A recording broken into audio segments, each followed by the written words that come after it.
madaling magtrabaho sa malayo habang ang puso mo nasa Pilipinas. So here are the 4 reasons bakit worth it ang hirap mo sa LDR. Para sa ito. Number 1, building a future.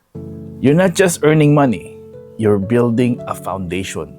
Yung pagod mo ngayon, yan ang magbibigay ng komportableng buhay para sa pamilya mo at sa future nyo ng partner mo. Number 2, the ultimate loyalty test. Kung kaya nyong lampasan ang distansya, trust me, wala na kayong hindi kayang harapin pag magkasama na kayo. Distance filters out the weak and keeps the strong. Number 3, value of time. You learn to value time. Sa LDR, bawat minuto ng video call ay mahalaga. It teaches you to never take each other for granted. Something that couples who are always together often forget. And number 4, the one-day goal.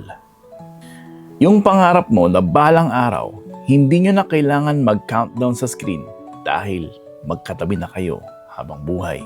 That one day makes every today worth it.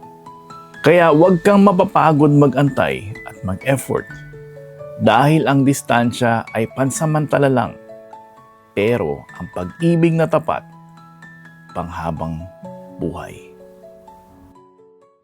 Para sa'yo